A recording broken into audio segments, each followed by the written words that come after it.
Assalamualaikum warahmatullahi wabarakatuh. Bismillahirrahmanirrahim. Alhamdulillahirabbil alamin. Allahumma shalli ala sayyidina Muhammadin wa alihi wasallam. Masih dalam kajian kitab Aqidatul Awam, bait yang ke-19. Ilyasu Yunus Zakaria Yahya Isa wa Taha Khatimun Daud. Kali ini menjelaskan Nabi yang ke-23, yaitu Nabi Yahya. Nabi dan Rasul yang ke-23 yaitu Nabi Yahya. Mengenai nasabnya Nabi Yahya, itu Nabi Yahya putranya Nabi Zakaria, yang nasabnya juga bersambung kepada Nabi Ibrahim,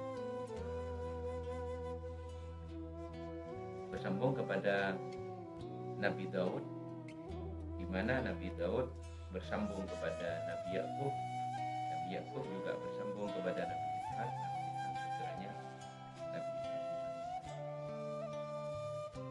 Nabi Yahya itu ada dua versi. Pendapat yang pertama mengatakan bahwa Nabi Yahya dilahirkan 3 bulan sebelum lahirnya Nabi Isa. Pendapat yang kedua mengatakan Nabi Yahya lahir 3 tahun sebelum Nabi Isa. Mengenai penamaan Nabi Yahya, jadi nama Yahya itu memang pemberian dari Allah Subhanahu wa Ta'ala, yang mana Allah tidak pernah memberikan nama kepada siapapun, mulai dari Nabi Adam sampai Nabi Zakaria. Allah tidak pernah memberikan nama kepada seseorang, dan nama Yahya pun tidak pernah dipakai oleh seseorang kecuali diberikan kepada Nabi Yahya. Seperti yang difirmankan oleh Allah dalam surat Maryam ayat 7, Ya Zakaria inna nubassiruka bi ghulamin ismuhu Yahya lam naj'al lahu min qablu samiyya. Ya Zakaria, wahai Zakaria, Allah berfirman kepada Nabi Zakaria, inna nubassiruka bi ghulamin ismuhu Yahya. Inna nubassiruka, sesungguhnya kami beri kabar gembira kepadamu, bi ghulamin ismuhu Yahya, dengan akan lahirnya seorang anak yang bernama Yahya. Lam naj'al lahu min qablu samiyya, kami belum pernah menjadikan nama Yahya untuk orang sebelum dia.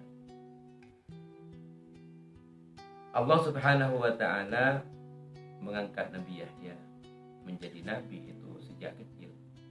Jadi sejak kecil itu sudah diangkat menjadi nabi oleh Allah Subhanahu wa Ta'ala.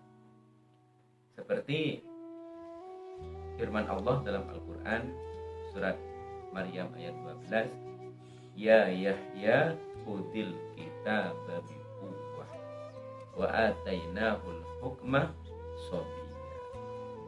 Ya Yahya, wahai Yahya, khudil kitaba bi quwwah, ambillah Alkitab, yakni kitab Taurat. Kitab Taurat yang diturunkan kepada Nabi Musa. Ambillah Alkitab, kitab Taurat, bi quwwah, dengan kuat.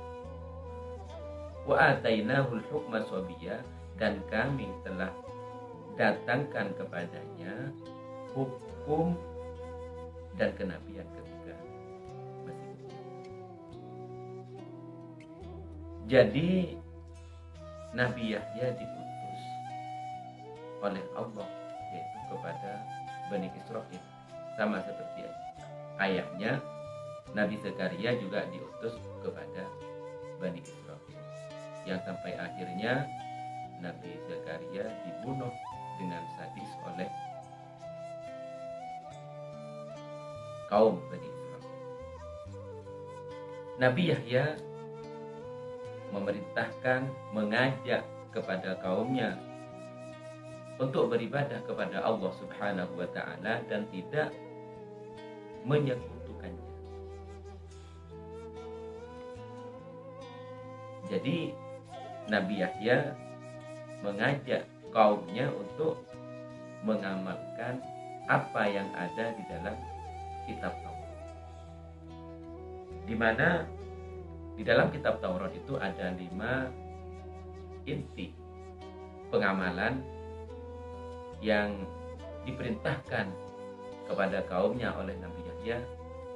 Ada 5 poin penting yang harus dilakukan. Yang pertama yaitu beribadah hanya kepada Allah, tidak menyekutukan Allah dengan sesuatu apapun. Yang kedua, yang ketiga, mengerjakan sholat sesuai dengan aturan sholat pada waktu itu. Yang keempat, gemar memberi sedekah. Yang kelima, memperbanyak berzikir kepada Allah Subhanahu wa Ta'ala. Itu poin inti yang diajarkan oleh Nabi Yahya kepada kaumnya, dan kaumnya diajak untuk mengamalkan 5 hal tersebut. Kemudian pada akhirnya Nabi Yahya wafat. Wafatnya pun Nabi Yahya itu dibunuh oleh kaumnya, dibunuh oleh Bani Israel, dibunuh pun dengan zalim, kepalanya dipenggal, lehernya dipenggal. Kenapa dibunuh dengan zalim? Karena Nabi Yahya melarang seorang raja yang namanya raja yang sangat zalim, namanya Herodas, itu dilarang untuk mengawini anak tirinya, di mana di dalam kitab Taurat itu diharamkan mengawini atau menikahi anak tirinya.